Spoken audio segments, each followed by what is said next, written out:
పావన నరసింహ క్షేత్రం.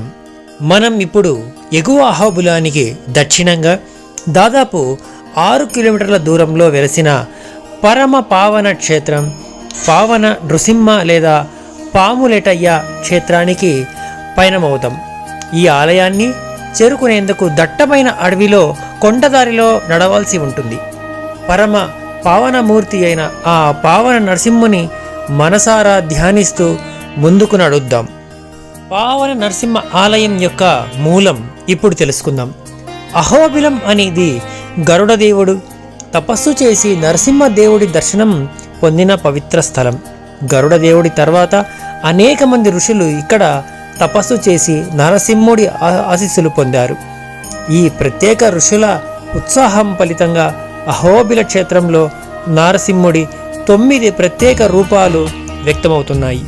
అలాంటి ఒక ప్రత్యేకమైన రూపం శ్రీ పావన నరసింహుడిది.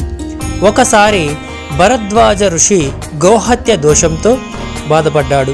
ఈ శాపం నుండి విముక్తి పొందడానికి అతను అహోబిలానికి వచ్చి తపస్సు చేయడం ప్రారంభించాడు. అతను తపస్సు చాలా తీవ్రంగా మరియు నిజాయితీగా ఉంది. నరసింహుడు అతని ముందు కనిపించాడు. ఆవును చంపిన శాపం నుండి నరసింహుడు అతనికి ఉపశమనం కలిగించి భక్తులకు చాలా ఇష్టమైన రూపంలో ఈ అడవిలో ప్రత్యక్షమవుతాడు. భరద్వాజ మునిని శాపం నుండి విడిపించినందుకు ఆయనను పావన నరసింహ అని పిలుస్తారు. పావన అంటే శుద్ధి చేయడం. ఇదే పావని నది. ఈ పావని నదీ తీరాన వెలసిన నరసింహస్వామి కనుకనే పావన నరసింహస్వామి అయినాడు. పావని నది ఈ ప్రాంతంలో ఒక పాము మెలికలాగా మెలితిరిగి ప్రవహిస్తుంది. ఒక్కసారి గమనించండి. అందుకే ఈ స్వామికి పాములేటి స్వామి అని కూడా పేరు. అదిగో ఆలయం ముందు మనకు కనిపిస్తున్నది సమున్నతమైన ధ్వజస్తంభం. ధ్వజస్తంభం ఉందంటే ఇక్కడ నిత్యోత్సవ, వారోత్సవ, వార్షికోత్సవ విశేష ఉత్సవాలు జరుగుతాయని తెలుస్తుంది. ధ్వజస్తంభం పైనున్న గరుడాల్వార్ వారిని నమస్కరించుకొని ఆలయ ప్రవేశం చేద్దాం రండి. అదిగో ఆలయంలో కొలువుదీరనున్న పావన నరసింహస్వామి పక్కనే గోపాలకృష్ణుడు, నవనీత కృష్ణుడు, వరదరాజస్వామి, ఆంజనేయ స్వామి వారిని పావన నరసింహమూర్తిని ఒక్కసారి గమనించం. స్వామివారు ఆదిశేషునిపై సుఖాసీనులై ఉన్నారు. 7 తలల ఆదిశేషుడు స్వామివారికి ఛత్రం పట్టినట్లుగా ఉన్నాడు. స్వామివారు కుడికాలు కొంచెం వంచి ఎడమకాలిని దానిపై వేసుకుని ఉన్నారు. ఎడమ తొడపై మహాలక్ష్మి అమ్మవారు, కుడి చేతిపై స్వామివారిని పట్టుకుని ఎడమ చేతితో అభయాన్ని ప్రసాదిస్తుండగా స్వామివారు పై 2 చేతులతో శంఖ చక్రాలను ధరించి మరో 2 చేతులతో ఎడమ చేతిని అమ్మవారి కంటి చుట్టూ తిప్పి కుడి చేతిని అభయముద్రగా ఉంచి దర్శనమిస్తున్నారు. ఇక్కడికి కొద్ది దూరంలోనే చెంచుల నివాస స్థానం ఉంది. వారు ఈనాటికి తమ భాషలో చెంచులక్ష్మి నరసింహ కళ్యాణ గాథను చక్కటి శైలిలో పాడుతారు. నరసింహ అవతారం ముగిసిన తర్వాత నరసింహుడు అహోబిలాన్ని తన శాశ్వత నివాసంగా చేరుకోవడానికి బయలుదేరాడు. ఒకసారి అడవిలో తిరుగుతూ చెంచులక్ష్మిని చూశాడు. ఆమె అందానికి ఆకర్షితుడై ఆమెను వివాహం చేసుకోవాలనుకున్నాడు. ఈ అడవిలో నివసించే అప్పటి చెంచు తెగల రాజు చెంచులక్ష్మిని తన కుమార్తెగా ఆశీర్వదించాడు. ఆమె మహాలక్ష్మి అవతారం. వివాహం కోసం నరసింహస్వామి అతనిని సంప్రదించినప్పుడు అతను సంతోషంగా పశ్చాత్తాపపడి వారికి వివాహం చేయించాడు. నేటికి పావన నరసింహుడిని చెంచు తెగల అల్లుడిగా పిలుస్తారు. అందుకే ఆయనను ఓబులేశుడు అని పిలుస్తారు. చెంచు తెగల పావన నరసింహ ఆలయాన్ని క్రమం తప్పకుండా సందర్శించి మాంసం, మద్యం వంటివి ప్రత్యేక ఆహారాన్ని స్వామికి సమర్పిస్తారు. నవనారసింహ రూపాలన్నిటిలోనూ పావన నరసింహుడు అత్యంత ప్రశాంతమైన మరియు ఆకర్షణీయమైనవాడు. ఆయన ఒడిలో మహాలక్ష్మితో పాటు కూర్చొని ఉంటాడు మరియు ఆయన తలపై అనంత శేషుడు ఉంటాడు. అందుకే ఆయనను పాములేటి నరసింహ అని కూడా పిలుస్తారు. పావన నరసింహ ఆలయంలో 2 విగ్రహాలు ఉన్నాయి.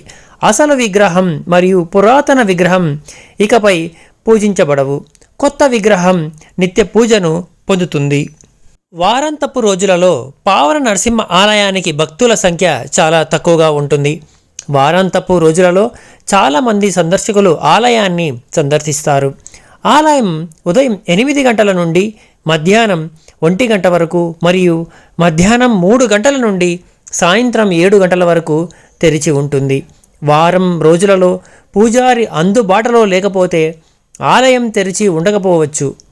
మీరు బయటి ద్వారా మాత్రమే దర్శనం చేసుకోవాల్సి ఉంటుంది. పావన నరసింహ ఆలయం నల్లమల అడవిలో లోతుగా ఉంది. నవ నరసింహ ఆలయాలలో ఇది చేరుకోవడానికి అత్యంత కష్టతరమైన ఆలయం. మీరు 6 కిలోమీటర్లు ట్రెక్కింగ్ ద్వారా లేదా 18 కిలోమీటర్లు అటవీ మార్గంలో జీపు రైడ్ ద్వారా ఆలయానికి చేరవచ్చు.